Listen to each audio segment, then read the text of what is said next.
It's now time for The Sit Down with Don Tony. The Sit Down, where Don Tony talks one-on-one with his followers. What are you looking at? About the world of pro wrestling, pop culture, and so much more. The Sit Down with Don Tony. And now, your host, Don Tony.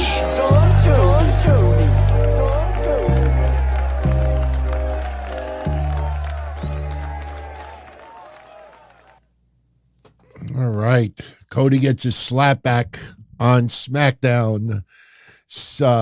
I tell you, every week it feels bigger and bigger and bigger. And I think as we get closer to WrestleMania, more and more people are realizing that they were never taking Cody out of this spot. Adding The Rock to the mix to set up WrestleMania 41 was always the story. Maybe they changed little nuances along the way based on crowd reaction, based on fan response, but the story was never changing. And really, really interesting way to close out SmackDown tonight. Hey, Kev and I have a difference of opinion on Seth Rollins. There's a lot of you out there that are not the biggest Seth Rollins fans for various reasons. Me, I am a big fan of Seth Rollins. Not all the time. I remember those days with John Cena and The Authority. John. But Seth Rollins tonight, it felt like this was the biggest moment of his career. And I'm not going to use this moment to criticize Okada signing with AEW. I told you guys 6 weeks ago that Okada had already verbally agreed with Tony Khan and AEW to go there. It's just the media, that's their job to make it seem like Okada is torn. Should he go to WWE? Should he go to AEW? Where the decision was made a long time ago. Okada was never going to slide in there and get a title shot when 95% of the wrestling world in the WWE would go, who the fuck are you? Who the fuck are you? I got breaking news for all of you out there. A majority of United States fans do not ever watch an Okada match from Japan. I don't care what Meltzer tells you. I don't care what Cage Match tells you. 95%, and this is obviously an opinion, but the majority of people out there don't watch it. They'll watch Okada versus Omega. They'll watch Okada versus a handful of people. But on a weekly basis, they could give a flying fuck. Didn't Okada make a couple of appearances in TNA Wrestling? How did those Impact ratings do? By the way, Impact rating this week didn't even break 80,000 viewers. Pathetic. But here's my point with this. There's a story floating around tonight, and it's cute. If you listen to the wording, you realize what it is. Sources close to AEW and New Japan say that Okada felt that he would have gotten a better opportunity in AEW, that although a WrestleMania match is excellent and everything, he felt that AEW would do better for him. First of all, WWE was not going to pay him $4.5 million for 3 years. If you look at my synopsis from 6 weeks ago, I said this is Tony Khan's biggest grab in his wrestling lifetime. This is the ultimate prize for Tony Khan. Hey, Tony Khan could spend his money any way he wishes, and I do not have any issue with him spending that kind of money on Okada. I compared it to an eBay auction a long time ago. You got the money, you want a prized possession that bad? Yeah, sometimes you overpay for it. But the thing is that when you listen to it closely, there's this wild insecurity that they have to prop up people that they were torn between WWE and AEW, like Jay White, like Will Ospreay, and others. And then in the end, they chose AEW. There ain't no fucking way you're going to tell me when you are a major star in the WWE, you show me how people normally end up being misused and jobbed and mistreated. Okada, if he would have signed, would have been what? For a 2-year deal, a 3-year deal? This isn't like where he's in the company for 10 years and then has to start giving the favors for others like Bobby Lashley and others.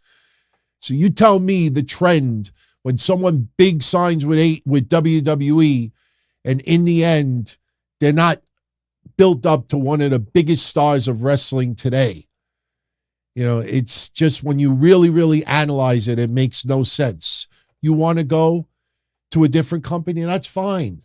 But stop propping shit up that, oh, I would have gotten a better opportunity going here or going there. To me, tonight felt tremendously important, with the exception of of Roman Reigns' horrible acting with his laughing. You must be stupid. Oh my God. The Rock needs to give Roman Reigns like some type of acting company's business card. Roman Reigns needs to cut out that fake laughing stuff. It looks freaking awful. It just looks corny. But man, does this feel important? And I got news for you. We're not doing predictions for WrestleMania yet. Kevin and I will be doing it the week before. But night one could go either way right now.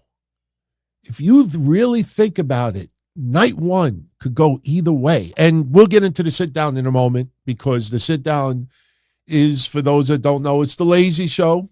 I show up here. Whatever you want to talk about, we talk about. Questions, I answer them. Comments, I share with everyone. We'll do that in a few moments. But I want to just say this in closing with regards to WrestleMania 40. Look at both outcomes. This is why I truly believe this may be legitimately the biggest tag team match in WrestleMania history. WrestleMania 1 obviously was extremely important, and it skyrocketed WWF to a different level. Make no question about it. But when you really can't tell the outcome, that's tremendous, man. That is wrestling at its finest. Give me a match that I am emotionally invested in and I can't pick a winner. That is the top that you could do. That's 5 stars for me. Kyle Fletcher versus Will Ospreay closing out Dynamite, 5 stars by Dave Meltzer. That's his opinion. A lot of people agree with it. That's cool. That's based on in-ring only. For me, pro wrestling has a major, major part. For me, for ratings, here.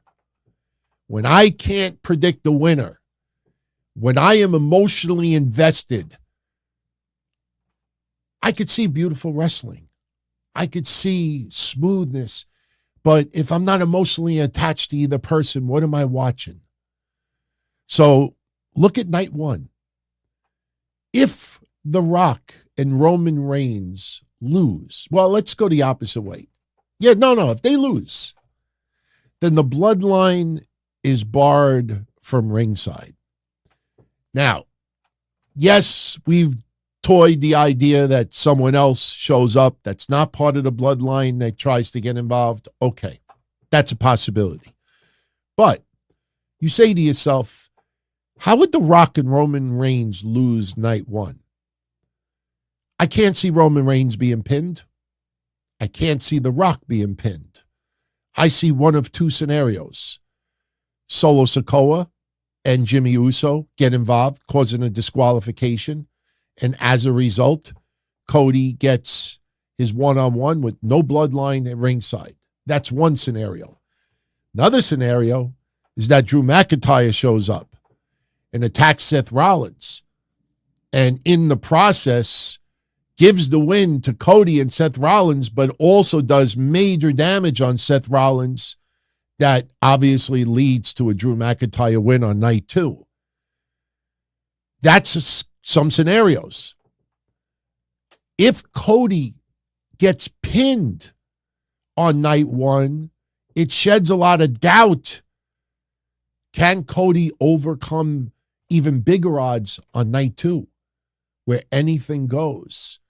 Now it's fucking chaos.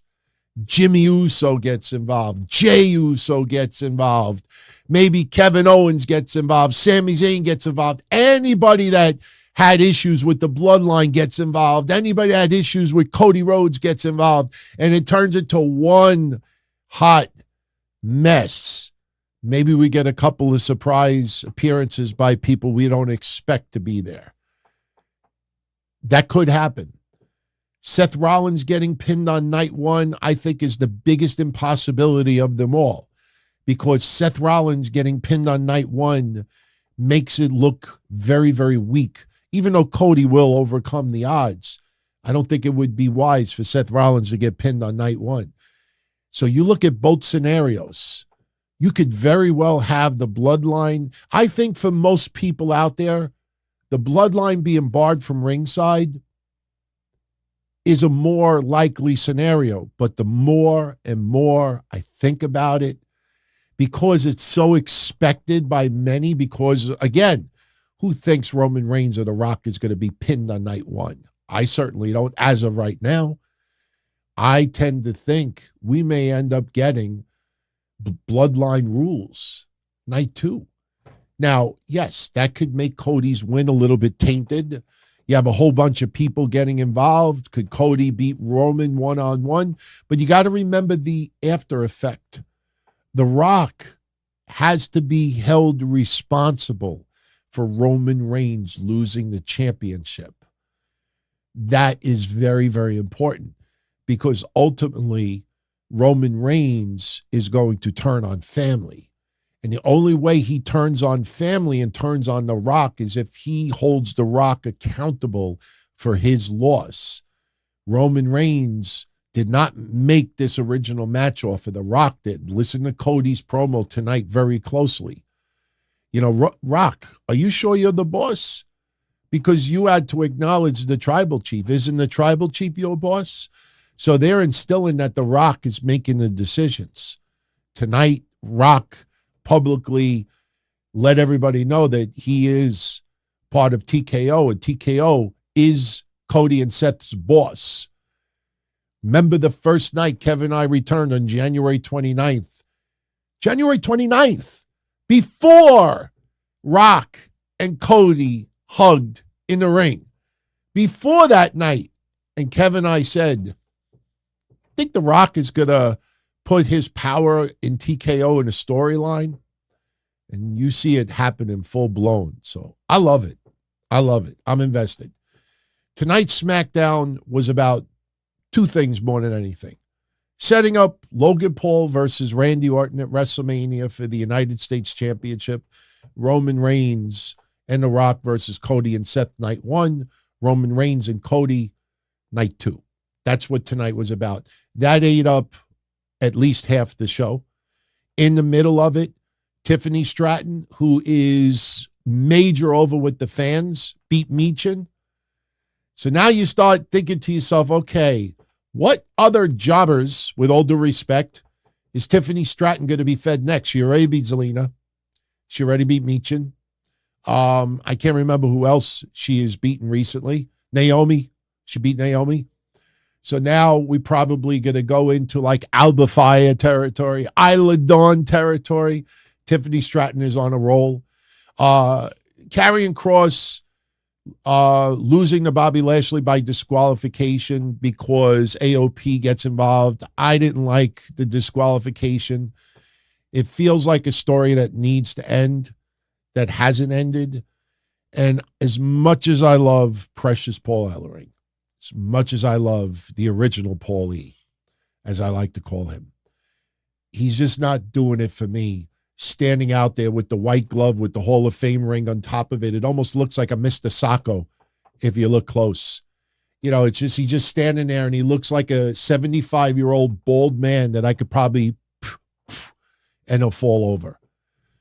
He just can't stand there and just look constipated all the time. I will bet you that maybe not before WrestleMania, but after WrestleMania, I think Paul Ellering will be out of the mix. You know, I love Paul Ellering.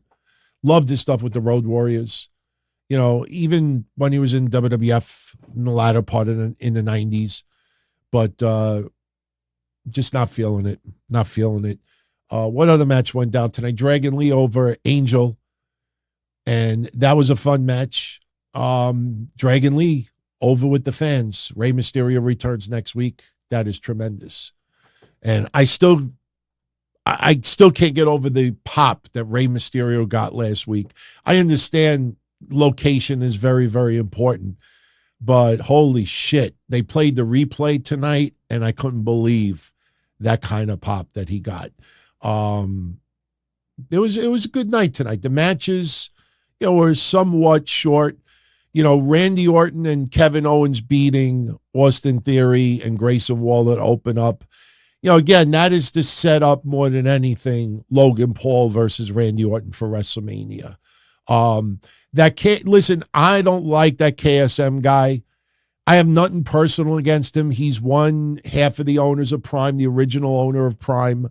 You know, he doesn't bring anything to the wrestling table, but you have to admit, he took a fucking great RKO tonight from Randy Orton. And it was a fun match. And I still am going to bet on Grayson Waller versus Austin Theory at WrestleMania. I felt that a couple of weeks ago, and I'm sticking with it. So we'll see what happens. And now you start asking yourself, can we possibly get, I'm going to throw a match out there. I'm convinced Nia Jax is taking on Jade Cargill at WrestleMania. I know a lot of people say Bianca versus Jade Cargill. I think you wait a year for that. I don't think you rush that. We're only, 3 more SmackDowns before Mania? Or 4, actually? 4? I think that would be super, super rushed, especially if Jade Cargill's not on TV every single week. I'd like to see Jade Cargill beat Nia Jax at Mania. And now I'm starting to think we may get Naomi and Bianca Belair versus the Kabuki Warriors. That may end up being a tag team title match. That would be an interesting match. And actually, I think it would be pretty cool. You know, Naomi a little bit feeling bad for Bayley. Bianca Belair's like, she dug her, let her sleep in her bed. You know, she did it to herself. You know, Bianca's going to have a little bit of sympathy in the very near future. And I think that intertwines with the Kabuki Warriors. So I think that is possible. I really think that is possible. So anyway, enough of my ranting for 20 minutes. How's everybody going? Happy 3-year anniversary to Austin Nance, who is a member of the family here. Shout out to One Fall and Nick C. and Guardian of Chaos and Raul Harris, Rando Craig, who are also members of the family here. Welcome to this Mary Al-Kathari, well, member of the family too. Welcome to this edition of the Sit Down. I am Don Tony. It is Friday night, March 8th, 2024. Hope everybody had a wonderful week. My week was kind of fucking crazy. I'm not going to play Debbie Downer tonight, but I just got to give everybody just a tiny little bit of news.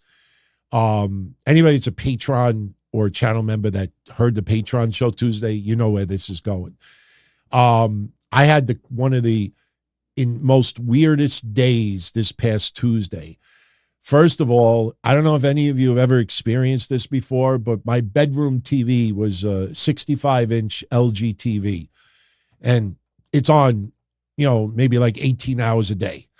And Tuesday morning, the TV was off for maybe like an hour or two. I turn it on, I see nothing but snow.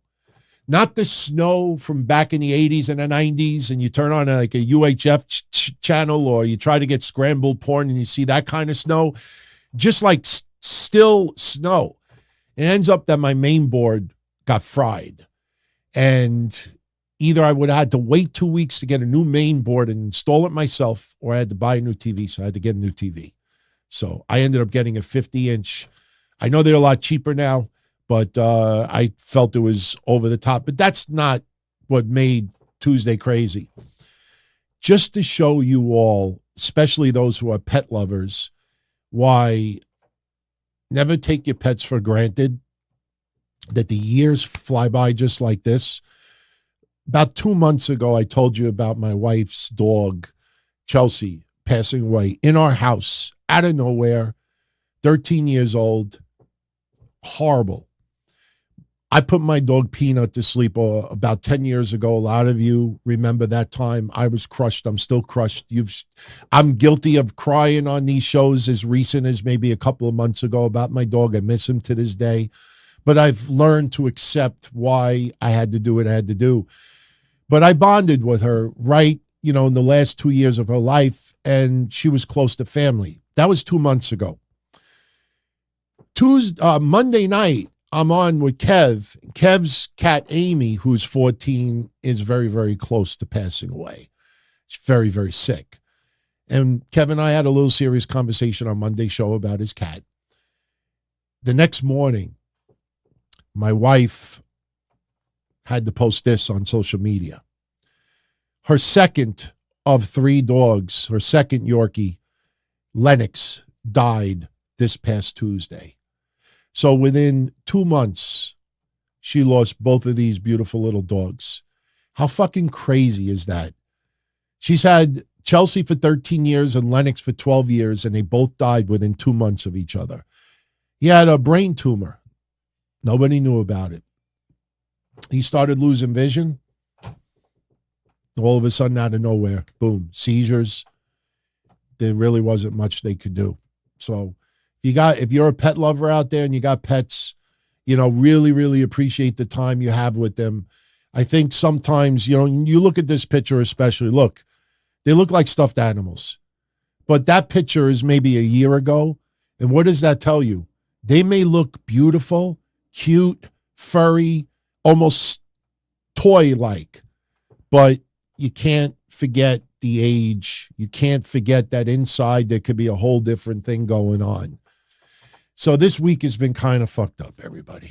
It's been kind of fucked up. So today is a little bit of an escape coming on here after a week. And I hope you all have a wonderful weekend. So let's do this. What is the sit down? Very simple. As I said earlier, I call it the lazy show. I show up with no notes. Everybody who is live tells me what you want to talk about for the next hour. You have a question, post it in the chat. You got a comment you want me to share with everyone, post it in the chat. If you send a super chat, which is very appreciated, goes to obviously not only expenses, but growing the shows, you'll always get a little VIP treatment. And that's why when we open up questions, we always start off with them because it's the right thing to do, obviously. But let's kick it off.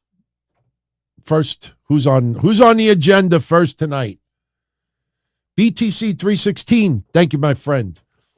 Tony, what's your thoughts on WWE putting in Mike Rotunda in the WWE Hall of Fame, but not his son, Bray Wyatt? I'll say this. I have 2 answers to that. Number one, I do know this for certainty. And there's a lot of people in the wrestling world, the media world, friends, family, friends of friends that know this as well. Bray Wyatt is going in the WWE Hall of Fame. He passed away less than a year ago. It is up to the family if they are ready to celebrate Bray Wyatt publicly. There is a crazy amount of mourning going on.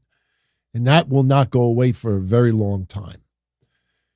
JoJo, Mike Rotunda, the whole family, there's a lot of mourning going on. If they are not ready to publicly put Bray Wyatt in the Hall of Fame this early, then he's not going in. I expect social media to stir up dumb shit, just like they stirred up dumb shit about Bianca Belair in a WWE 2K24 video game. I don't know if you saw that nonsense. If you want me to talk about it, give you my opinion, I will in a minute, but I want to just focus on this. WWE did not slight Bray Wyatt over his dad. The reason why Bray Wyatt hasn't been announced yet is one of two reasons. Either one, the family is not ready, or number two, the inductees have not been finished yet. Would not be surprised if Bray Wyatt is the last inductee announced for the Hall of Fame this year. I think the last one will be the most emotional of them all. They announced Bull Nakano a couple of days ago. Tonight, they announced the U.S. Express of Barry Windham and Mike Rotunda. I will say this. I'm a little surprised that they're putting the U.S. Express in because they were not a tag team all that long. And trust me, I was around a rabid WWF fan in the 80s. And, right around Saturday night's main event, I remember the infamous Saturday night's main event, the U.S. Express. Captain Lou Albano was their manager. They were extremely popular, but they were not, like major stars. They were looked at as bright future stars. And yes, they did get some championship opportunity, but it was for a very, very short period of time. Understand that Mike Rotunda and Barry Windham did more together than just the U.S. Express. The reason why WWE is announcing it as the U.S. Express because that's what WWE always knew them as. Whatever they did in WCW or other organizations together for the WWE history books, that's not part of their history. WWE could own the footage. That doesn't mean it's part of WWE's history. So I understand why they're calling them as the U.S. Express. But remember, Barry Windham and Mike Rotunda are both related to Bray Wyatt. So this could be an extended family affair this year. That's why do not be surprised if Bray Wyatt is the last inductee announced this year. But if he isn't, it is not WWE sliding Bray Wyatt. It's just the family is not ready yet. You know why I think Bray Wyatt will go in? Because Mike Rotunda is accepting his.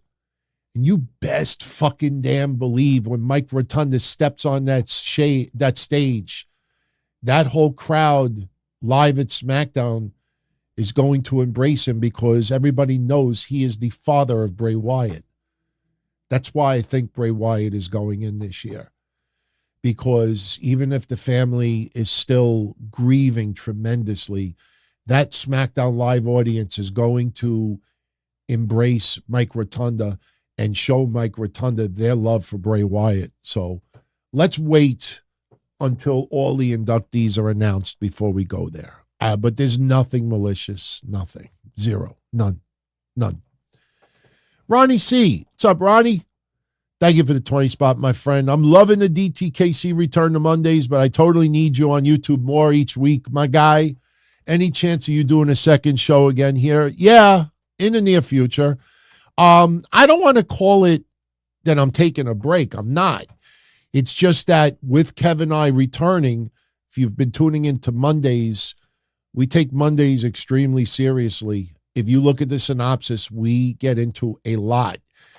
And if I do too many shows during the week, Mondays will be watered down tremendously. We do not want to turn into a Raw recap show. Ain't happening.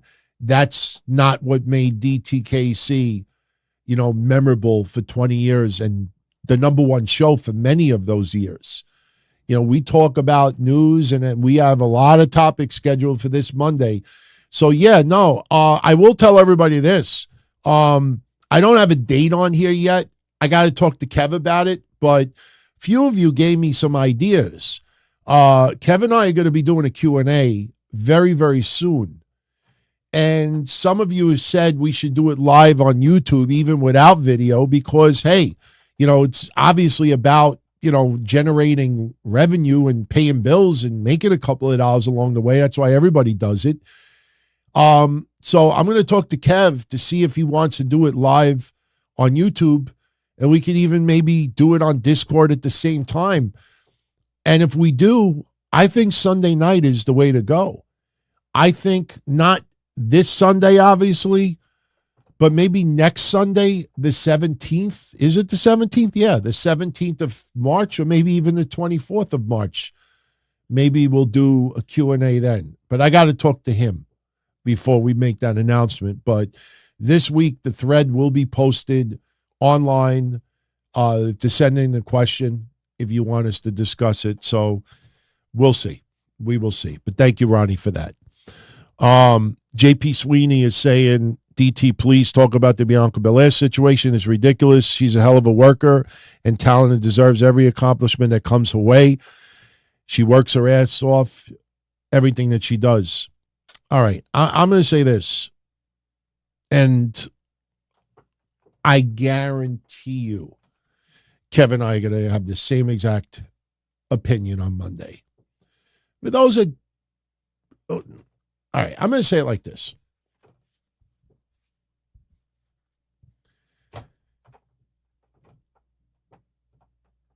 There isn't a nationality alive that doesn't have racism put their way. Whites with blacks, blacks with whites, you know, take your pick with Asians, you know, Indian and Jewish, Jewish and whatever you want to do, there's racism, period. You got to be good people, better people. And to me, good overcomes evil every single time. You know, sometimes evil does prevail, obviously. You know, tragedies happen all the time. But here's my point with the Bianca Belair stuff. For people that don't know, few idiots on social media said that Bianca Belair doesn't belong on the cover of the video game and said, oh, I guess she's on here because she's black. Of course, it's an ignorant, disgusting, dopey, moronic thing to say, whether she was black, white, green, 3 eyes, 15 fingers, 1 leg, no legs, doesn't matter. It's disgusting. But when 99% of the wrestling world loves Bianca Belair, not because she's black, not because she's a woman, not because she's a great wrestler, they love her for her. Why take a few scumbags just trolling, looking for acknowledgement? Why even bring it up? Every single white wrestler at some point has had someone who is not white say some dumb shit about them. Every single black wrestler out there has had somebody white and even beyond that to say some horrible shit about them. Every fat person out there has had somebody say some horrible stuff about it. If we're going to turn around and acknowledge 3, 4, 5 people out of millions, you might as well just do it for everybody. Bianca Belair gets 99.9% of love and support by wrestling fans out there. Even if you don't like Bianca Belair as a wrestler, even if you feel that she is overrated, as a human being, nobody says a damn thing about it. Stop acknowledging, you know, 1/1,000,000th of 1% of the lowly low out there that is going to do this. They're going to do it towards people who are gay. They're going to do it towards people who are black. They're going to do it towards people who are trans. They're going to do it towards people who are, they're going to do it to everybody. The idea is, you don't acknowledge those people. Let them realize, oh, that didn't go the way I expected it. And maybe they just decide, you know what, fuck it. Let me just not do it again. This is not a group of, this is a couple of assholes. Ignore these motherfuckers. They're getting this much attention. You know what you're doing? You're lighting an incentive for others that just want to troll, whose lives are fucking miserable, who just love to inflame and hurt other people. It just, wow, look, oh man, I could do the same thing. And guess what? It's going to get through to her. That's my opinion on it. Stop acknowledging the 1/1,000,000th of scum out there. They're not worth it. They're not worthy of that attention. Let them piss in the wind. Let them rot. Sooner or later, they'll realize, you know what? It ain't working. So it's not worth me doing what I'm doing. That's my opinion on it. Bianca Belair is awesome. All right. Let's get back to some super shout outs before we continue with the chat. Bernard! What's up, Bernard? No joke, but you and Kev coming back really kicked my depression's ass. So happy you're both back. Real quick question, though. Is it just me or does the Cross have zero heat? What do you think the solution is? Thank you, Bernard, for that. Cross, you know, it's a weird thing with Cross. Obviously, I'm a little biased, but I say what I mean what I say. I don't beat around the bush thinking I might hurt somebody's feelings. Cross is such a friendly guy online. It's not an agent or a fan running his social media. He will respond and acknowledge and converse with fans. Heel face, doesn't matter. He is that friendly of a guy. And a lot of people know that of him, and you have him out there doing what he's doing, and it's hard sometimes to differentiate the two. In my honest opinion, I think they need to turn Cross, not necessarily clear-cut babyface. Cross needs to have a change of scenery. And I don't mean leaving WWE. We still don't understand why AOP is with them. You know, the final testament. It feels like a bunch of people that were put together at random. Why? Explain to me why AOP is with Cross. If we had the perception that AOP were his bodyguards and Cross turned into a chicken shit, I know it's hard to believe, but if Cross turned into a chicken shit and had a couple of bodyguards that you had to go through, all right, maybe I would kind of feel a little different about it. But AOP with Cross, I still don't understand why they're together. Paul Ellering, I just said earlier, does nothing for me. He stands there and looks like a legendary. He looks like one of those bonsai trees that are like 75 years old. You ever see a bonsai tree? They're like this big, but they're beautiful. They're good looking. They're very old. And you kind of like admire, you know, but it's a tiny little old tree. He doesn't talk all that much. He doesn't make me feel like, man, if I was a wrestler, I want him as my manager. You know, that's why I was never really that big of a fan of Gary Hart. Because Gary Hart at ringside would be a potted plant. But Gary Hart would change my opinion when he would get on the mic, because Gary Hart was smooth. Gary Hart on the mic as a manager was fucking spectacular. So he had redeeming things. Paul Ellering is there, and I don't even understand why he's there. It doesn't feel like he's a mentor for anything. So for me, I would get Cross and Scarlett away from AOP and Paul Ellering as quickly as you can.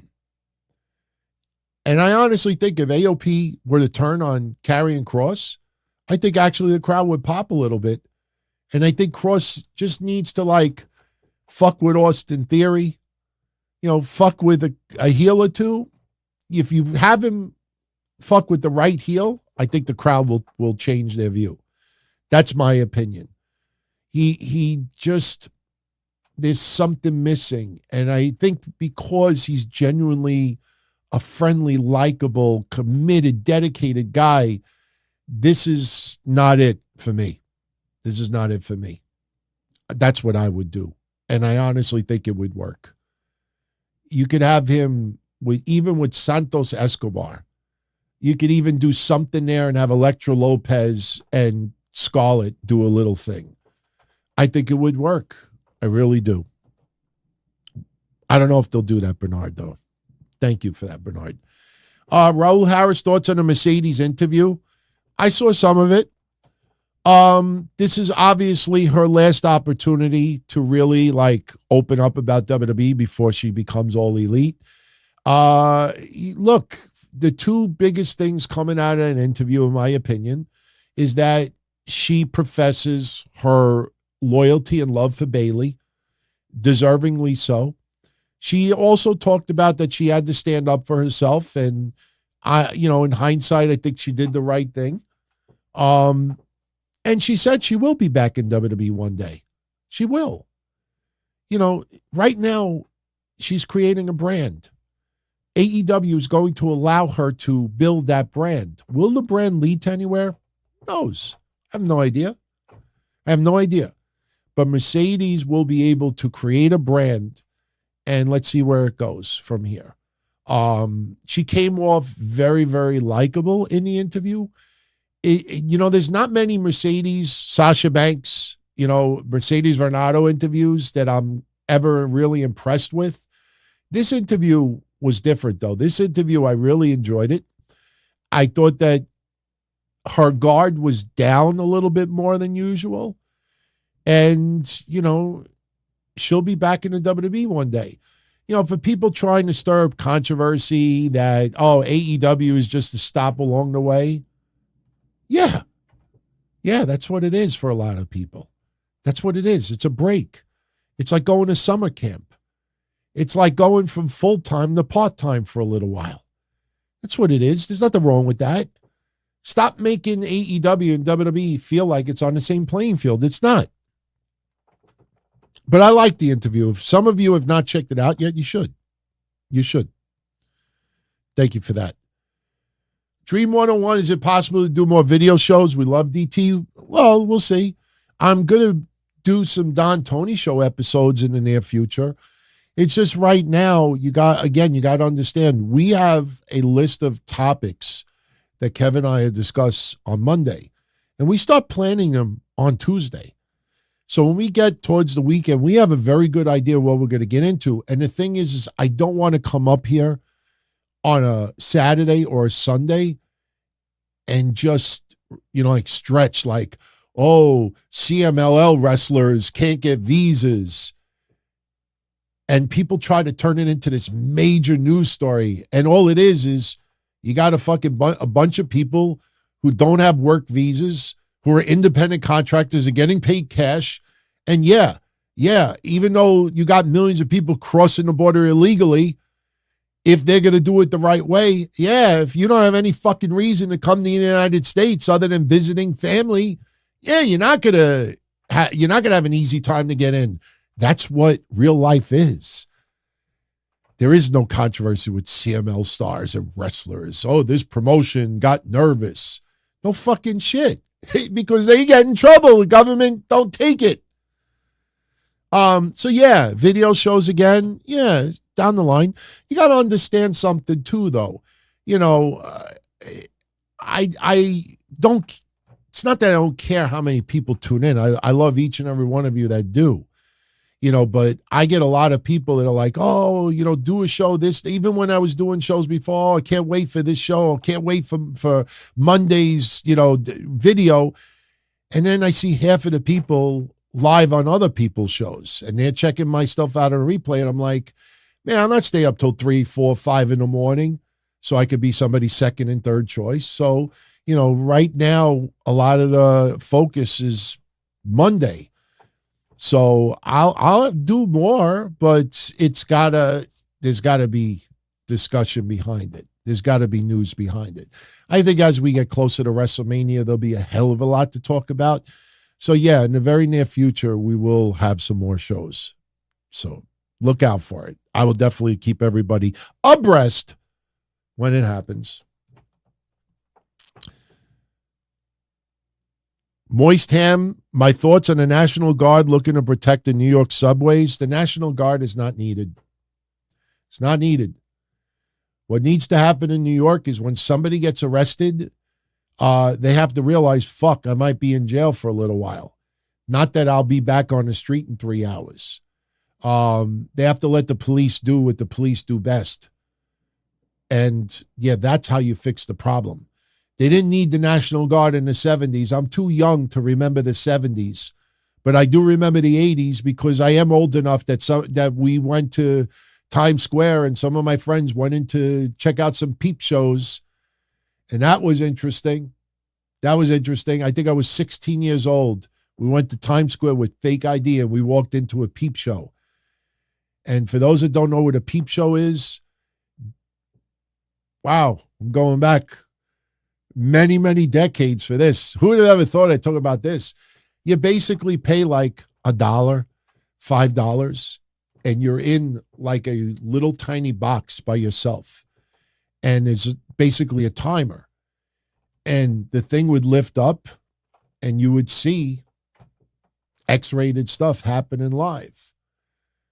But what you would also see is people in the background in their little boxes playing pocket pool. You couldn't see because you only saw the neck. But trust me, I don't care if I'm 16 or 56 years old. There's nothing enjoyable about looking in there and seeing a hot chick with a guy or a hot chick with another chick or whatever it is. And then I look across the room and I see 73-year-old Raul going like this. They didn't need the National Guard for crack.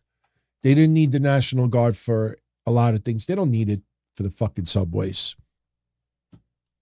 Yeah, Michael Gonzalez dream. Yeah, you got to Google it. Peep shows were weird, disgusting, odd.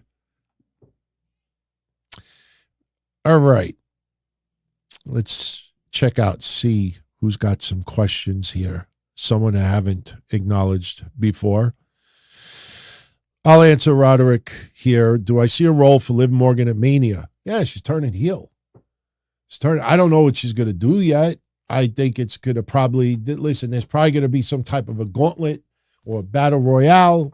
I don't think we'll see a Money in the Bank situation, but Liv Morgan will have a path. Liv Morgan, listen, it might end up being something as simple as Liv Morgan turns heel. She bumps into somebody in the back, and they're like, why did you do that? And Liv Morgan gets pissed off, leads to a pull apart, boom, WrestleMania match. Not everybody's going to get a WrestleMania match. Listen, it's WrestleMania, obviously, and there's 2 nights. There's 2 nights. So you're probably going to have, 14 matches, including some dark matches. So more than likely, there'll be something. Maybe it'll be a battle royale, with a future title shot in play. But yeah, Liv Morgan will have some role at WrestleMania. But I don't think it's going to be a big feud. You got to remember, too, Liv Morgan was out for a while. Not just because of what happened in Florida, but injury as well. And sometimes your path to WrestleMania is very, very little. Not everybody gets that path. We've talked about that over the years numerous times. For Liv Morgan, there's some path, but we don't know what that is yet. Rose asking, even though I'm not much of a gamer, do I have any plans on 2K24? Yeah, I am. I think I'm going to get the computer version of the game. I'm in the middle, just so you all know, a little hobby that I've been doing. I've been building a retro gaming computer. I have an old computer with some pretty good a graphic card in there, and good speed. It was the computer I used for the shows before this one. And rather than throw it out, I decided I'm going to turn it into a gaming computer.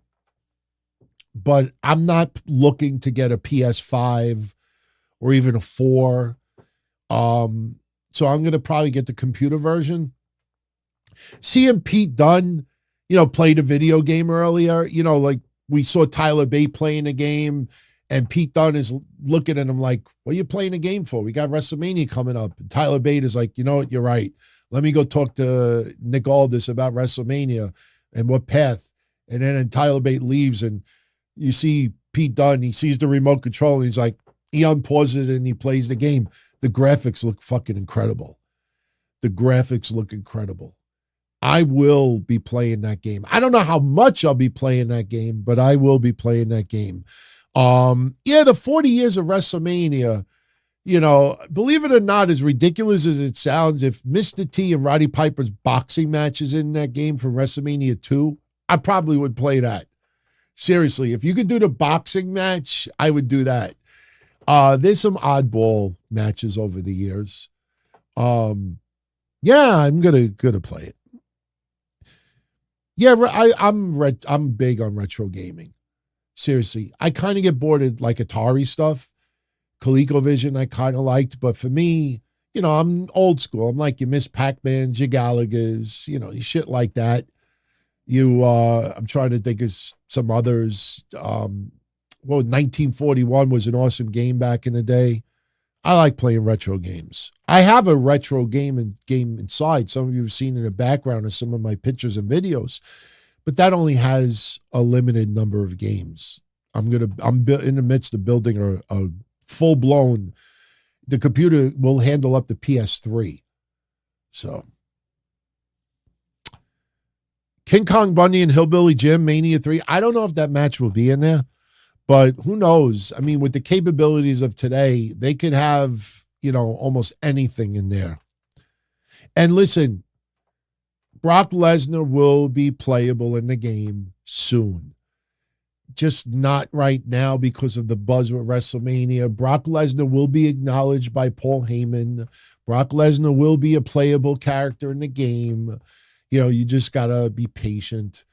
WWE is going to avoid that press as much as possible.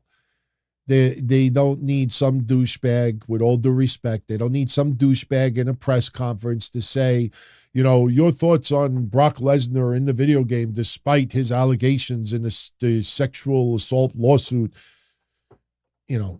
Plus there's more. Brock Lesnar's not happy with WWE. Brock Lesnar really doesn't give a shit much about WWE right now. There's not a good relationship there. It's not like Triple H is texting Brock. There's some heat there. Brock could care less if he's in the game or not. You think when they text Brock or they send Brock an email, somebody called him up and say, Brock, WWE took you out of the game as a playable character for now. You think Brock was like, I was like, fuck do I care? I don't give a fuck. If anything, Brock is upset right now about losing some money, but he'll be playable soon. Markick is asking me who should have been the one to end Goldberg's streak. It was so hard to say at that time. I mean, I would have had no problem with Kevin Nash or somebody to end Goldberg's streak if it would have been done a different way. Cattle prod by Scott Hall was just stupid. I don't know. Goldberg could have ended 2001, March of 2001, could have ended with WCW undefeated. I don't think that would have been that far-fetched. You look back at that, Sting could have beat Goldberg. Under the right circumstances, I think Sting and Goldberg would have been an interesting match. I don't think Bret Hart, even if he didn't get injured, I don't think Bret Hart dethroning Goldberg. At the time, nobody was See, this is the thing that a lot of you younger fans need to understand, and I'm not looking down on you and I'm not criticizing you, but something you should know from an old guy who was around at that time and was a rabid wrestling fan. The masses were not looking for Goldberg to lose a match. You go back, listen, Ring of Honor wasn't even a thing yet. Ring of Honor was four years away. You didn't have the masses. If you go back in the archives and you look at message boards and you look at Prodigy chats, you look at wrestling news sites, you look at opinion pieces, you look at magazines, you didn't have a noise of a lot of people saying, oh, Goldberg needs to lose a match. He was a phenomenon. He was a freak of nature. There was something different, and it worked. Nobody was sick and tired of it. It wasn't that long. So, no, I could have seen Goldberg close out WCW March 26, 01 undefeated. Booker T could have beat Goldberg. Under the right circumstances, I could have seen Booker T beat Goldberg. But nobody, listen, even in the 80s, there were fans that would cheer the heels. There were fans that would boo the baby faces. There's always fans that wanted Goldberg to lose. But that was this many people. So I would have kept them undefeated. DDP, possibly. under the right circumstances. Psycho's asking, when do I think Jade Cargill debuts in a single match? WrestleMania, and I think it's Nia Jax. I think it should be Nia Jax. Jade Cargill, you need more than 3 weeks to build it up and build it up. You can't just have her come out there, cut a promo, have a pull apart, and boom, big time, deep feud. You got to feel it. There's a little history with Nia Jax and Jade Cargill. I think Nia Jax should call out Jade Cargill. You can even have Jade Cargill bump into Nia Jax in the back. I don't want to see Bianca versus Jade Cargill until next year. I don't think it should happen this year. Benjamin is asking, did Roman saying this is Cody's last chance against him guarantees Cody's win even more? Should he have not said that? No. Rock playing on his power. Roman Reigns, uber confident. You don't get a third chance, Cody. That's it. You lose his chance, that's it. No more. Any heel would say that. Don't take it that, oh my God, if Cody loses, he'll never get a championship match again. Listen, if there was legit, Cody would get no shot again against Roman, that would be a stipulation. That would be part of the stipulation. Cody, if you lose night 2, you never get a shot as long as Roman's the champion ever again. Period. They're not doing that as a stipulation. So no, that's just a heel champion being overconfident at Cody. Moist Ham, my thoughts on the State of the Union address. You honestly think I watched that? I don't follow politics much anymore. I'm not a fan of government. It's weird because a lot of people used to hate that I used to talk about politics all the time. I used to support Trump years ago. I'm not a Trump supporter anymore. I don't support our government.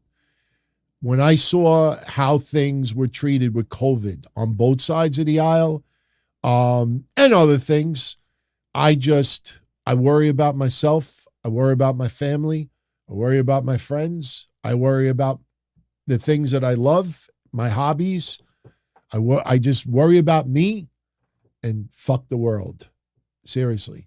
I know that sounds extremely selfish, but I've spent too much time caring about politics, and it led me to nothing. It did nothing for me.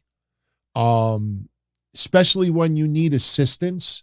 You know, people need to understand, I'm not going to get in a rant, but I'll say this. People need to understand, I've been an insurance broker since 1998. Yes, some years I do a lot less than others, but I watched Hurricane Sandy, Superstorm Sandy hit, and I saw people that had no insurance getting treated better than people who did have insurance. And I had customers cancel insurance with me, especially even flood insurance and stuff, said, what the fuck do I need insurance for? I know people are getting better help with nothing. Now I see, especially where I live, because I'm only 10 minutes away from Floyd Bennett Field, I understand if people are coming from a different country, you know, to build a better life here in the United States, that's fine with me. But when I see in New York, I see, you know, people not only struggling, but people getting hammered for any little thing that they do wrong. And then I see people coming in illegal and they're giving free phones, giving $1,000 a month, giving free housing, giving this, you know, and then someone else who's on food stamps that's doing the right thing and they're struggling next to nothing. And meanwhile, someone else is walking around and they got all this crazy shit and they're here illegally. You know, it's like, how do I support politics? So I don't give a shit about the presidency. I don't give a shit about government anymore. I pretty much care about me, you, my friends, my family, my dog, my bird, Freddie. That's all I care about. I don't know how many years I'm going to be left on this earth. So I want to enjoy myself. That doesn't mean breaking the law. It's just enjoying myself. I don't want to get bogged down from Sleepy Biden and, touchy Trump, touchy feely. I don't want to be bothered with them. Bernard. What's up? Thank you again, Bernard. Bernard with a fire spot saying, the topic of video games reminded me of a great story you once shared back in the 2000s. Could you tell us about the ECW game I bought and hated? I'll give, for those who know the story already that are like, oh, God, here it comes. I'll give you the short version of it. I was a huge gamer back in the day. And in 2000, I think it was 2000, when ECW came out with their first video game, because I was such a rabid fan of ECW, and I worked with Video Game Central. A lot of you don't know this, but I used to be involved with all the WWF signings, autograph signings in the late 90s and the early 2000s, up until mid-2000s, actually. Kev will tell you, I got to hang out with Brock Lesnar and Randy Orton and Shawn Michaels, and it goes down the line. I've hung out with all of them. In fact, the Brock Lesnar autograph signing is the most famous one because I put online, I think it was $15 a piece, that if you, did we do PayPal back then? But if you sent me $15, I would have Brock Lesnar personally autograph a photo for you. And I had about 75 of you online pay me. And I went to Video Game Central, and after everything was over, we hung out in a room and he just signed everybody's away. So the reason why I'm bringing that up is because when the ECW video game came out, I told Video Game Central, I'm like, you're putting one of those aside for me, right? Oh, yeah. No. Well, you'll be the one of the first to get it. I will call you. As soon as the game comes in, we got you. I'm like, you want any money? Nah, come on. So I'm waiting. Finally, the game gets released. Soon as the fucking game gets released, I'm waiting till like 10 o'clock in the morning for Video Game Central to open up. Like a little kid. And I called them up and I'm like, hey, it's Anthony. Listen, could I come down and pick up the game on my lunch hour? Oh, no, we didn't get him in yet. And I'm like, okay. Then I talked to a friend of mine who got one from them. So I called him up in the afternoon. I'm like, hey, Mike, with all due respect, what the fuck? I said, so-and-so's got the game. He said he picked it up today. Where's my game? Oh, Aunt, I got to be honest with you. We ran out. I forgot to put one aside for you. You motherfucker. It's like, we'll have more in a couple of days. So I called every video game store in Queens, in Brooklyn, in Long Island. I found a place in Suffolk County, Long Island. I don't remember if it was the Walt Whitman Mall, but I called them up and they're like, yeah, we got one. I'm like, could you please put it aside for me? I'm going to take the drive all the way out there. I'll give you my credit card if you want. No. We'll put it aside. I drove all the way to Long Island. I picked up the game, drove all the way back to where I live over here. I put the game in the computer. I'm the biggest ECW fan. And I turn it on. And before I even play, I don't remember. I think I might have played. I don't know if it was Tommy Dreamer or New Jack, but whoever I played as the first character, before I even press the button, they're standing there ready to lock up and they're like this. And I'm like, the fuck is this? And then I'm playing and I'm looking at the arena. I'm like, this is awful. But because I was such an ECW fan, like I tried to subconsciously convince myself that this was the greatest game around. I'm playing. And I'm like trying to convince, this is fucking great. I'm playing. I'm like, God, this is great. Meanwhile, deep down inside, like, this fucking game sucks. It was horrible. I'll never forget when I played the game. They're like this. I'm like, what the hell is that? It was not good. It was not. Even on my retro gaming, I wouldn't play it. If I was like stoned beyond belief, maybe for a little nostalgia, I put it in like, dude. No.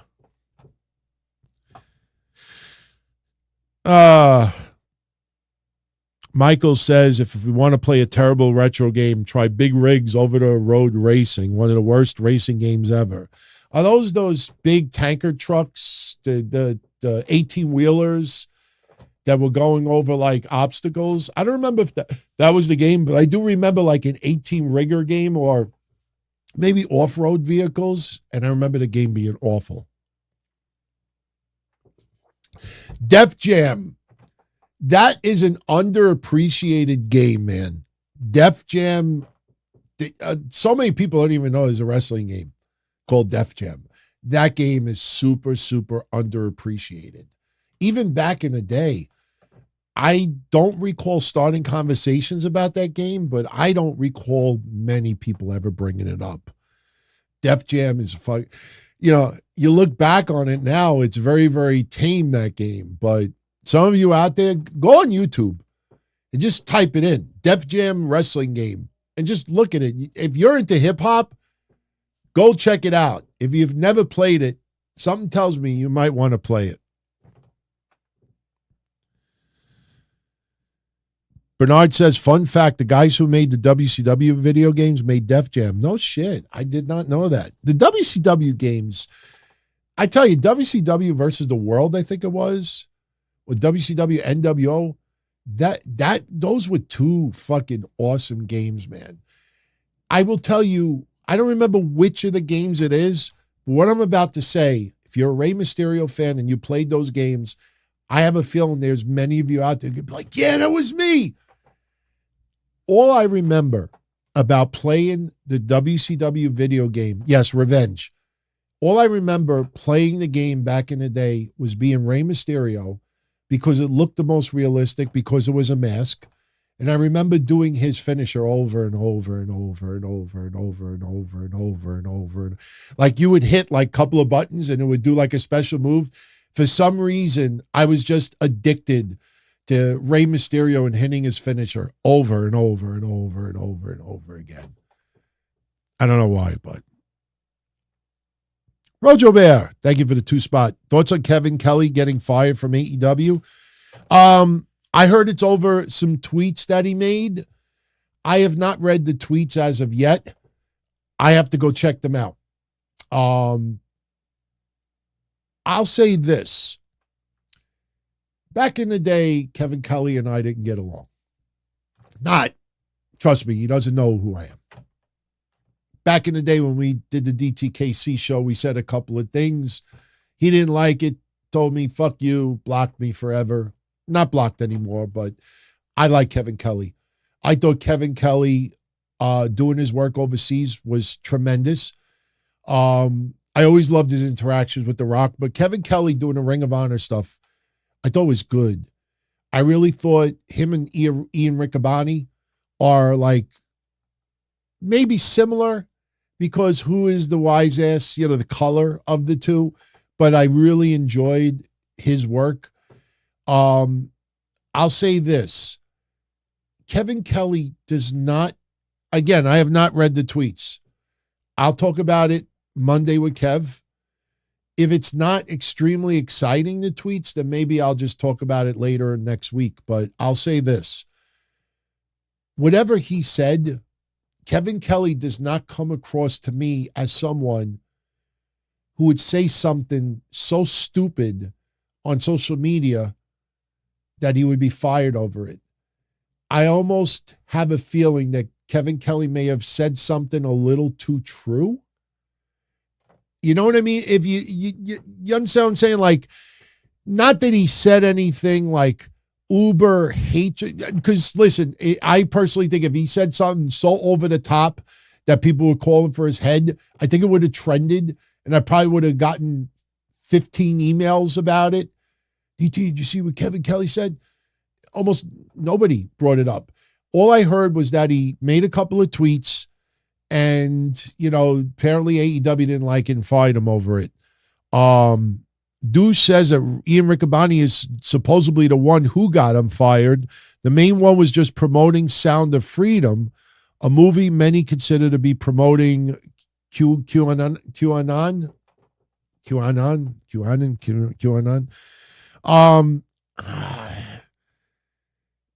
I have to look at it a little further. So something doesn't pass the smell test for me.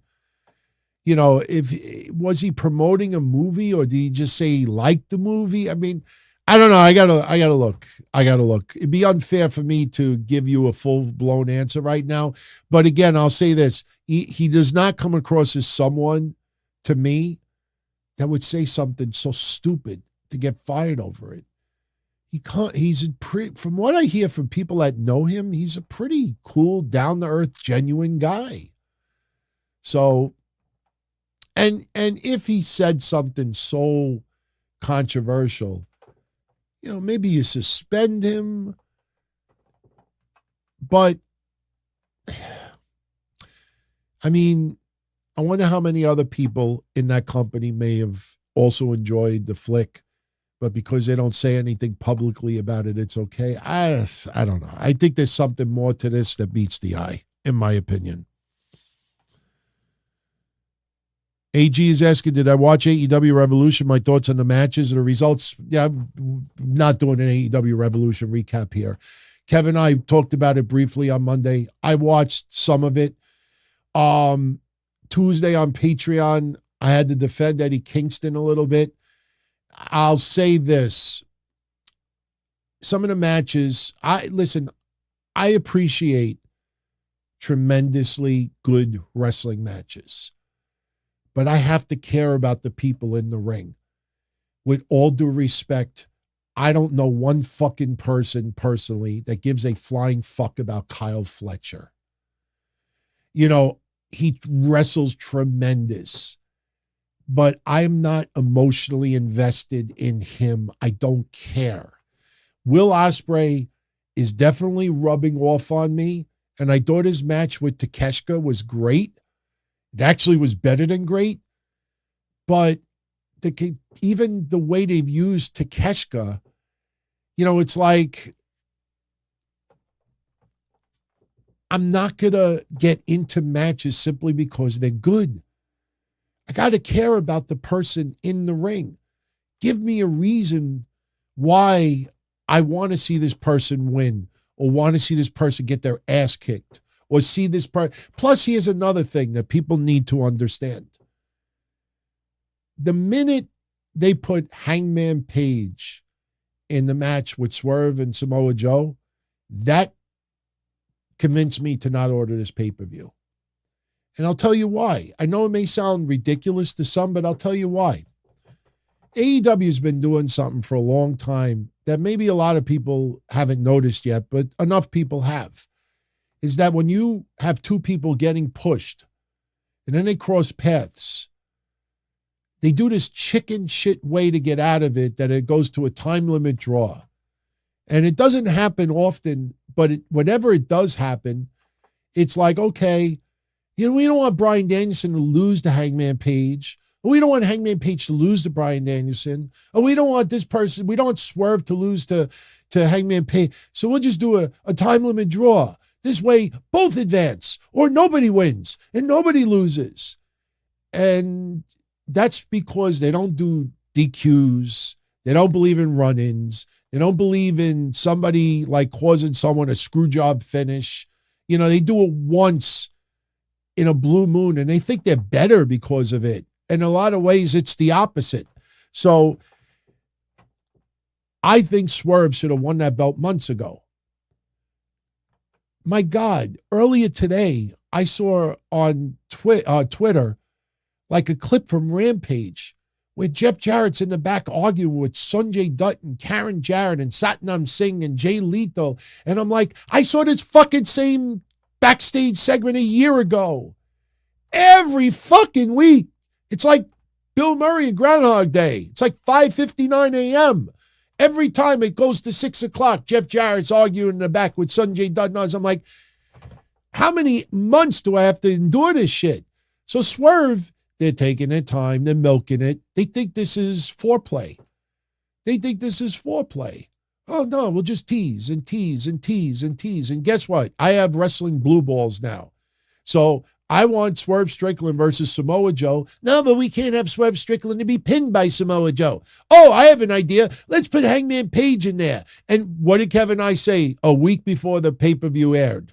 Hangman Page is going to eat the pin because they don't want Samoa Joe to lose the belt yet. And they don't want Swerve to have a loss under Samoa Joe, because then everybody will be like, oh, look, Samoa Joe is on this winning streak, and oh, look, it's so they put the halt on it. When it gets that fucking predictable, I'm not interested. That's many reasons why I watched Eddie Kingston and Bryan Danielson, and I have loved Eddie Kingston's work for 20 years. I go back a long time watching his stuff. Nobody cared about Eddie Kingston other than local indie shows. We always knew that he was genuinely a good guy. Eddie Kingston, honestly, is one of the most genuine, nice guys ever to come across wrestling as far as I'm alive. Unfortunately, though, it doesn't make him very good in the ring. You could tribute Kawada. You could tribute Unakayama. You could tribute some dumb fuck. You could tribute Mao Zedong. You could pay tribute to everybody who just stands there and does chops and does slaps and does punches and does chops, and it don't look good. I absolutely am a huge fan of Eddie Kingston. But on that pay-per-view, I am reminded why Eddie Kingston was always on the indies. Why Eddie Kingston, when he went to the NWA, I thought, you know what? Here's his shot. He's beautiful on the mic.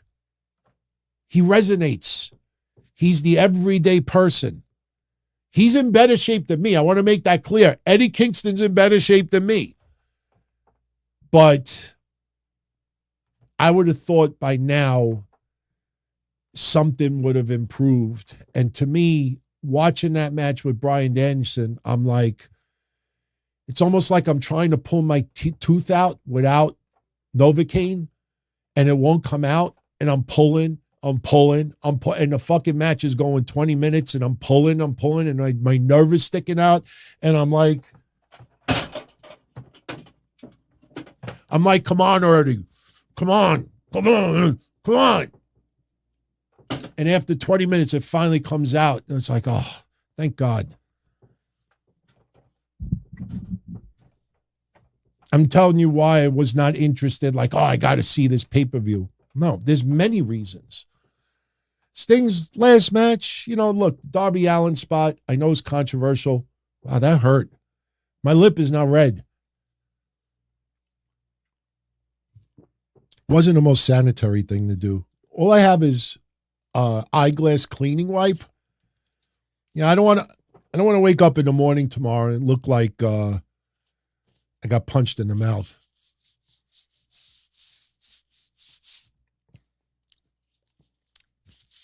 My mouth tastes like alcohol now. I should multitask and clean my glasses. All right, how long are we going? We're almost done.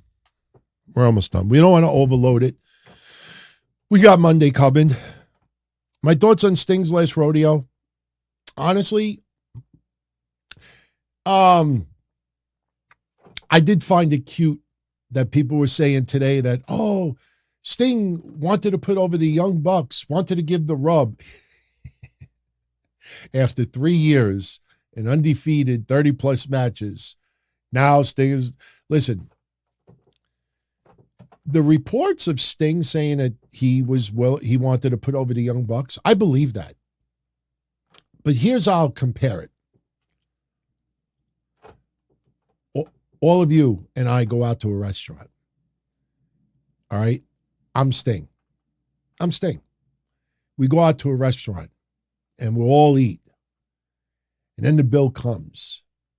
I'm Sting and I go, no, guys, I got it. No, Anthony, you crazy? That bill's crazy. No, I got it. No. All right. I had no fucking intention on paying that bill. But now everybody's like, wow, Anthony's going to fucking pick up the tab. Wow, really, really cool, man. No, you ever see that episode of The Honeymooners where Ralph Cramden goes out to dinner with a couple and a bill comes and Ralph is going to be impressed. Like, no, I'll take the check. It's the right thing to do. And then the other guy's like, okay, Ralph. And he just sat there like an idiot. That's Sting in the restaurant. Sting saying, I'll pay the bill when Sting knows he ain't paying the bill. Listen, Sting is a friendly guy. Sting is a likable guy. But people think that Sting has never even like stepped on an ant in his lifetime. Sting ain't no fucking altar boy. People, like just because he's beloved and well-liked and nobody has a bad thing to say about him doesn't mean that he doesn't lie. Doesn't mean that he might not just, nobody's perfect. That's the weird thing about Sting over the years that I will say. He's so liked that people think that Sting is like this. He's like Mother Teresa, the Mother of Teresa of wrestling. Sting would never lie. Sting's a human being. He's a great guy. Listen, I don't know him. People that I've talked to who are friends with him say he's as good of a guy as you hear he is. But, he's not stupid. He's a businessman as well. And he knows. Oh, look, no, Young Bucks, come on. Look, I've had an amazing Hall of Fame career. I want to give them the rub. No, Tony Khan, no. We want you to go out a winner with the championship. We want you to retire a champ. All right. Meanwhile, in the back of his mind, Sting is like, phew, that was close.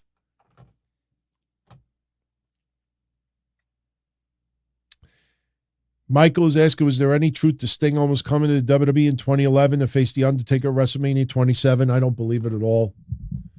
Believe it or not, we just posted on Patreon and I think for channel members. I don't know if we did it on YouTube yet. We just started putting retro shows on there.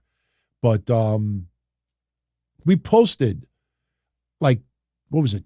2/11/11 or something like that, 2/21/11. I don't remember what date it was.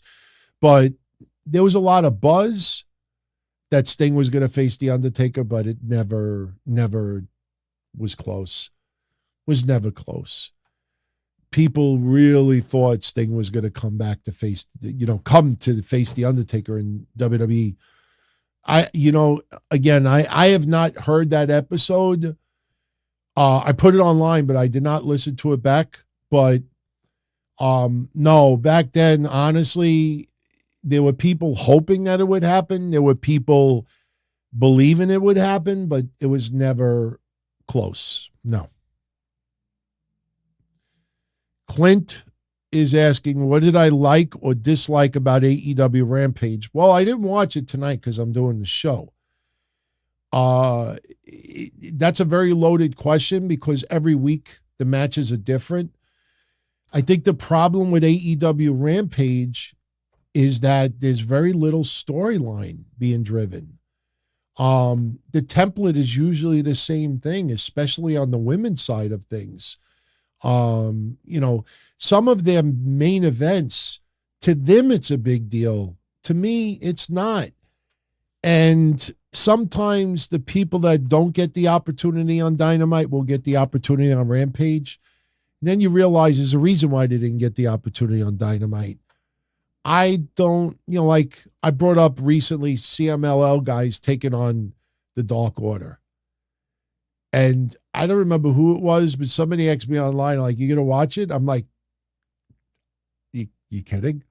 Why would I care about CMLL guys and why would I care about the Dark Order guys? Really, with all due respect, I have nothing against them. Why would I, for my Friday night, even on a replay, why would I don't care about any of them. Why should I care about the CMLL guys? Seriously, they do Forbidden Door. Does any of you out there truly, you don't have to say it publicly, answer yourself. Are there any wrestlers in AEW that you got to see them take on a CMLL guy? I'm not saying that Takeshita versus Mystico wouldn't be good. Of course it would be great. Why do I care? Why do I care about any CMLL guys fighting an AEW guy? Forbidden Door, and it's going to happen in New York? Who the fuck's going to care about that? So Rampage just doesn't appeal. It doesn't stand out. It just feels like it's on the air because it has to be on the air. Dream, thank you for the 2-spot. What am I thinking the Prime logo in the ring? It gave me AAA vibes.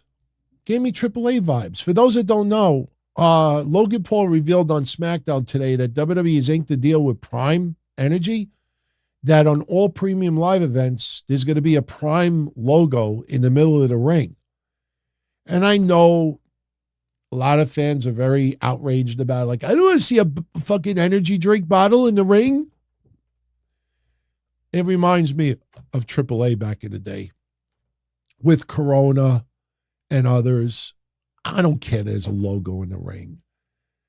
Like, seriously, am I really going to care all that much about it? After a week or two, I'm not even going to think about it. It's a big financial deal. Don't get me wrong, but it's not an issue to me. It really isn't. It's just like even baseball. I remember, and it wasn't that long ago, but the rolling advertisements behind home plate in the back, like when they first came out, like I would look at the advertisements. I'd be like, you're like kind of like distracted. After a couple of weeks, it didn't even faze me anymore. I don't think it's a big deal. I mean, it's a big deal business-wise, but as a wrestling fan, it's not that big of a deal. If it's a real eyesore after a couple of weeks, then I'll complain about it. But again, I remember AAA with their banners and others, and honestly, you don't even think about it after a while.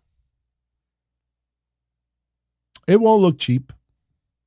It won't look cheap. All right, let's do three more questions, and we're going to call it. Isaiah, Coyote, thoughts on NXT going to CW Network this October? No issues with it at all. It'll generate better viewers. CW is available in many more households. It's not going to be, listen, getting used to putting on CW instead of USA Network. You know, look, AEW went from TNT to TBS. You know, is it that big of a deal? You know, to me, it's not that big of a deal. I remember when WWE went from USA Network to Spike, TNN. It was a little strange at first, but after a week or two, okay, it said TNN or it said Spike in the corner instead of USA Network. It was the same product. I was watching on TV. Hopefully, because it's on CW, it doesn't get a little bit more watered down.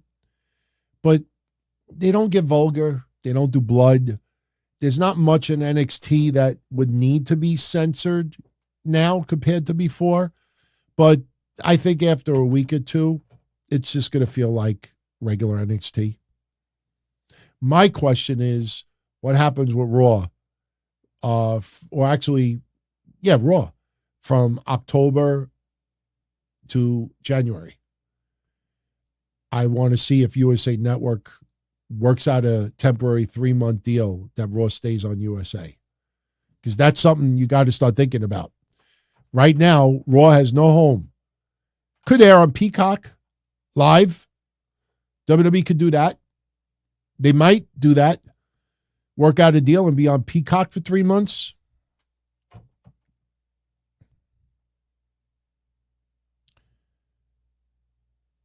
Benjamin is asking, did the soap opera writer Jen Pepperman come up with the AEW Dynasty name?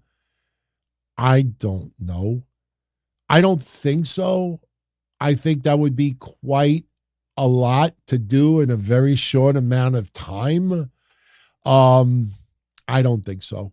If she did, you know, so be it. But it just, I don't think so.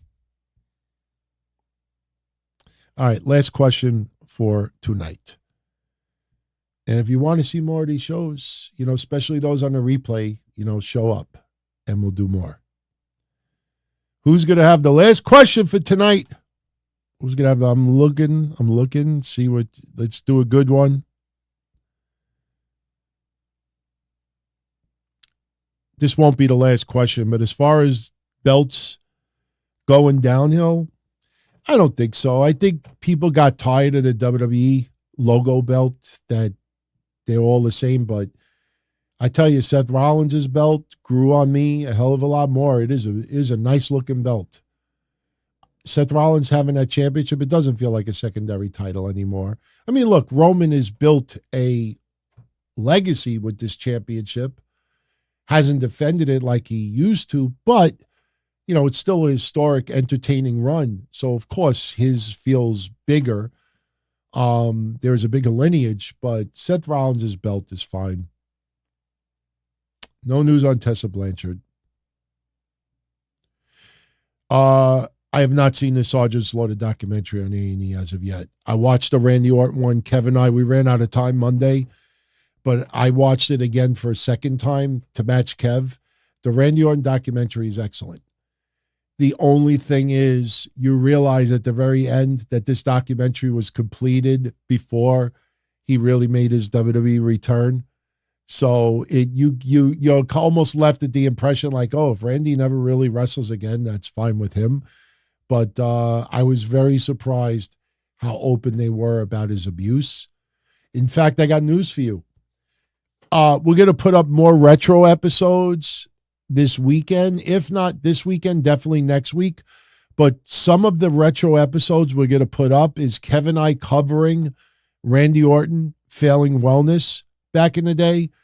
We're going to cover, we're going to put up an episode or two with Sting when he showed up on WWE TV, something with him and TNA, maybe his feud with Abyss. But the Randy Orton stuff, we're going to look up the wellness violations at that time, and we're going to post a couple of episodes. And I guarantee you, I have not heard them since they originally aired, but I guarantee you, Kevin and I were not fans of Randy Orton at that time.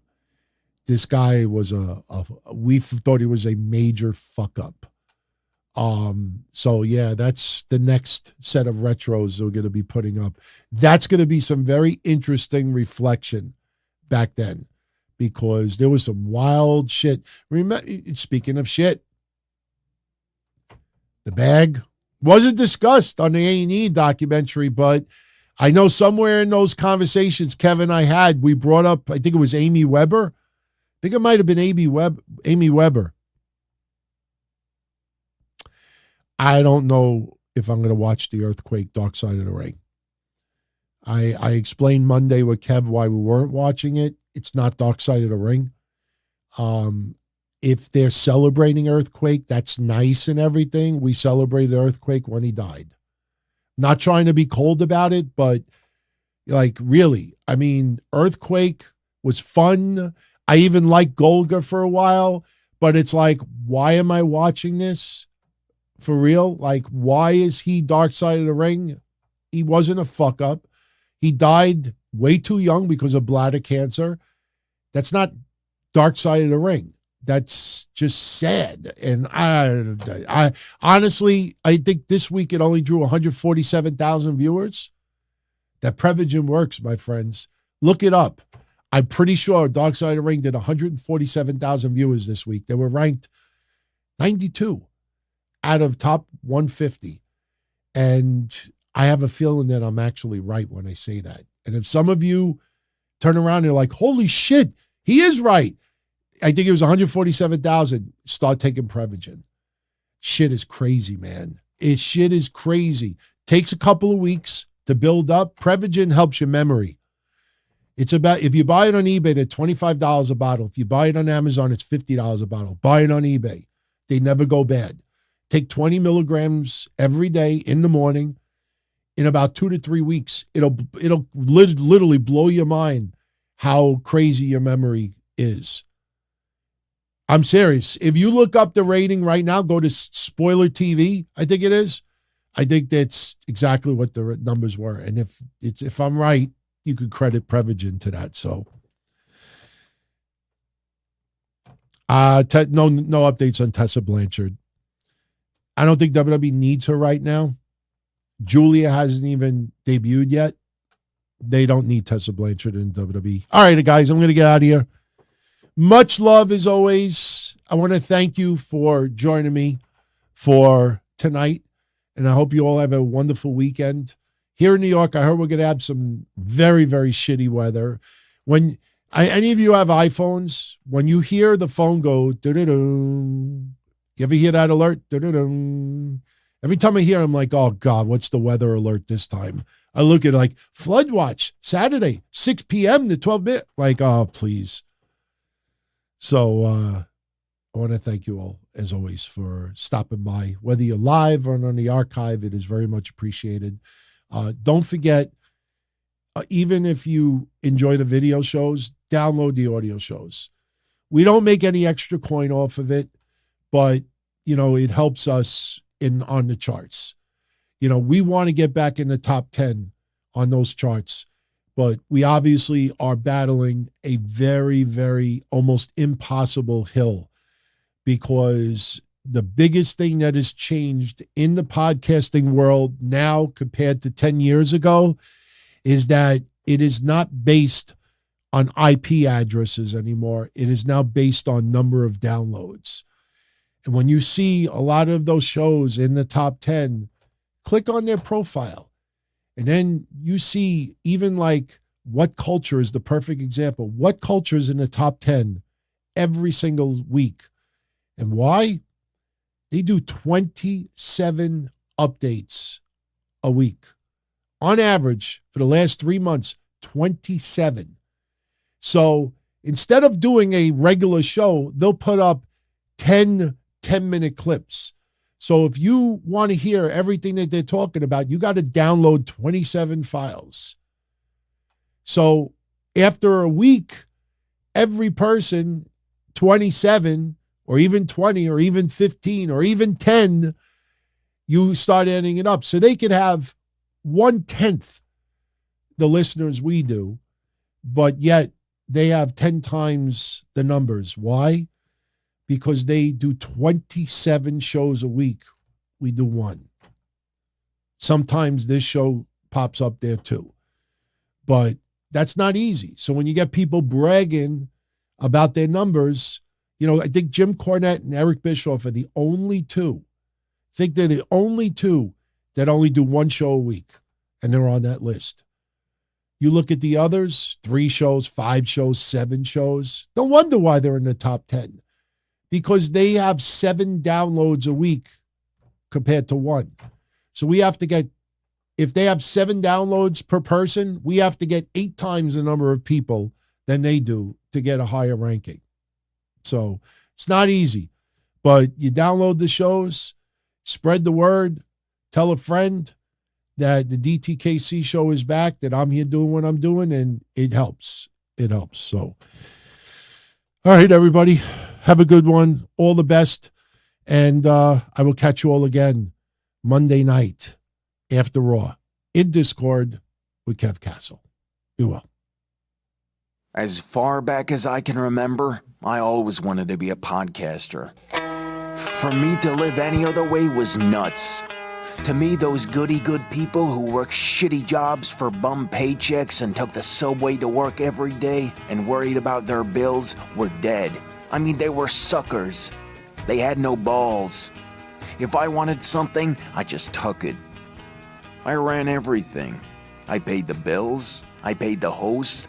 I even paid the masked maniac. Everybody had their hands out. Everything was for the taking. We always called each other good fellas. You would always hear from somebody. You're gonna like Don Tony. He's all right. He's a good fella. He's one of us. But if you're part of my crew, nobody ever tells you they're gonna get rid of you. It doesn't happen that way. There weren't any arguments or curses like in the movies. See, your haters come with smiles. They come as your friends, the people who've claimed they care the most for your life. And now that's all over. And that's the best part. Today everything is different. There's lots of action. I don't have to wait around for everything like everyone else. Oh, I didn't get the vaccine? Fuck you, vaccine me. Oh, your delivery guy has COVID? Fuck you, feed me. Right after I moved here, I ordered egg noodles and ketchup, and I got spaghetti with meat sauce. I'm no longer an average nobody. while they get to live the rest of their lives like a bunch of schnooks.